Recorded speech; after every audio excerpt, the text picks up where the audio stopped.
Hi guys, welcome to my channel. இன்றைக்கி வந்து பார்த்திங்கன்னா நம்ம எதை பற்றி பார்க்க போகிறோன்னா, ரேஷன் அரிசியில் எப்படி வந்து நல்ல வெள்ளை வெள்ளேர்னு சாதம் வடிக்கலாம், அதே போல் வந்து பார்த்திங்கன்னா ஸ்மெல்லே இல்லாமல் எப்படி சாதம் வடிக்கலாம்னு சொல்லி தான் பார்க்க போகிறோம். அதுக்கு வந்து பார்த்திங்கன்னா நான் ஒரு ஆளாக்கு அரிசியை வந்து நல்லா வந்து சுத்தம் பண்ணி புடச்சி எடுத்துக்கிட்டேங்க. எடுத்ததை வந்து நல்லா தண்ணி ஊற்றி நல்லா வந்து வாஷ் பண்ணிக்கிட்டேன். நல்லா வந்து கிவிஞ்சி விட்டு நல்லா வாஷ் பண்ணணுங்க. வாஷ் பண்ணிவிட்டு அதுக்கப்புறமா வந்து நான் கொஞ்சமாக வந்து உப்பு போட்டுக்கிட்டேன். உப்பு போட்டுட்டு நல்லா விரசுன்னு விரசி விட்டுக்கணுங்க. நல்லா விரசணும். விரசுனாக்கா திக்கா வரும். அந்த கழனி தண்ணி வந்து திக்கா வரும். அதையும் நல்லா வந்து தண்ணி ஊற்றி நம்ம ஊற்றிடணும். அதே போல் வந்து பார்த்திங்கன்னா நான் 2 வாட்டி உப்பு போட்டு இந்த மாதிரி விரசி தாங்க வந்து நான் கழனி தண்ணியை வந்து எடுத்தேன். எடுத்துட்டு ஒரு 5, 6 தண்ணி நல்லா வந்து கழனி எடுக்கணுங்க. கழனி எடுத்துட்டாக்கா நல்லா வந்து தண்ணி இப்போ பாருங்கள், அரிசி போடும்போது வந்து பார்த்திங்கனாக்கா அந்த தண்ணி வந்து அப்படியே நிற்கும். நல்லா வந்து தெளிவாக நிற்கும். இதுதான் பதம். இந்த மாதிரி வந்து தூசி எல்லாமே வந்து பார்த்திங்கன்னா ஒரு 5, 6 வாட்டி நம்ம கழுவும் போது அந்த தூசி எல்லாமே போயிடும். அதுக்கப்புறமா நம்ம தேவையான அளவு கொஞ்சம் தண்ணி வந்து அதிகமாக இருந்தாங்க இழுக்கும் இதுக்கு, இந்த ரைஸுக்கு. ஒரு 3/4 அளவு நான் வச்சுக்கிட்டேங்க தண்ணி. அந்த பாத்திரத்தில் வந்து ஒரு 3/4 அளவுக்கு தண்ணி வச்சுட்டேன். நாங்கள் உப்பு போட்டு வடிப்போம் அப்படிங்கிறதுனால கொஞ்சம் உப்பு சேர்த்துக்கிட்டேன்.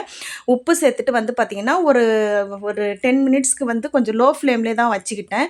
லோ ஃப்ளேமில் வச்சு பார்க்கும்போது இந்த அளவுக்கு வந்து சாப்பாடு வந்து வெந்திருந்ததுங்க. அதுக்கப்புறம் திரும்ப பார்த்துட்டு நான் வந்து மூடி வச்சுட்டேன். மூடிட்டு திரும்பவும் கொஞ்சம் நேரம் கழித்து நான் ஓப்பன் பண்ணி பார்த்தேன். ஓரளவுக்கு வந்து பார்த்திங்கன்னா ரைஸ் வந்து கொஞ்சம் வெந்து தாங்க இருந்தது. முன்னாடி மாதிரிலாம் இல்லை, இப்போ நல்லா வெந்து தாங்க இருந்தது. வெந்ததுக்கப்புறமா நான் என்ன பண்ணேன் அப்படின்னு பார்த்தீங்கன்னாக்கா, திரும்ப ஒரு வாட்டி செக் பண்ணி பார்த்தேன். ஓரளவுக்கு ஓகே தான். ரொம்ப விட்டாக்கா குழஞ்சி போயிடுங்க. அந்த மாதிரி விடக்கூடாது. ஓரளவுக்கு விட்டுட்டு நம்ம எடுத்து வடிச்சுக்கணுங்க. நான் வந்து இப்போ அந்த ரைஸை வந்து வடிச்சுக்கிட்டேங்க. வடிச்சிட்டு வந்து பார்த்திங்கன்னா நல்லா வடிச்சிட்டு கொஞ்சம் வந்து கீழே வந்து அந்த கஞ்சி இருக்குங்க. அதனால ஒரு 2 நிமிஷத்துக்கு நான் என்ன பண்ணேன்னு பார்த்தீங்கன்னாக்கா, ஸ்டவ் வந்து லோ ஃப்ளேமில் வச்சுட்டு ஒரு 2 மினிட்ஸ் இல்லைனா அடி பிடிச்சிரும். ஒரு நிமிஷம் இல்லைனா 2 மினிட்ஸ் விட்டுட்டு சாப்பாடை வந்து இறக்கிடணும். இல்லைனா ஸ்டவ் ஆஃப் பண்ணிடுங்க.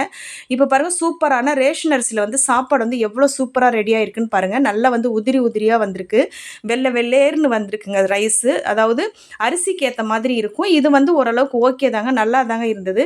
நம்ம இதுக்கு வந்து பார்த்திங்கன்னா காரக்குழம்பு வச்சுக்கிட்டோம். கொஞ்சோண்டு பிரண்டை துவையல் வச்சுட்டு காலிஃப்ளவர் பக்கோடா வச்சுட்டு சாப்பிட்டாச்சுங்க. ரொம்பவே சூப்பராக டேஸ்ட் வந்து நல்லா தாங்க இருந்தது. பாருங்கள், வெள்ளை வெள்ளேர்னு இருக்குது பாருங்கள் ரைஸு. இது பாருங்கள், இப்படி உதிரி உதிரியாக இருக்குது பாருங்கள். இந்த வீடியோ பிடிச்சிருந்தாக்கா லைக் பண்ணுங்கள், ஷேர் பண்ணுங்கள், கமெண்ட் பண்ணுங்கள், சப்ஸ்கிரைப் பண்ணுங்கள்.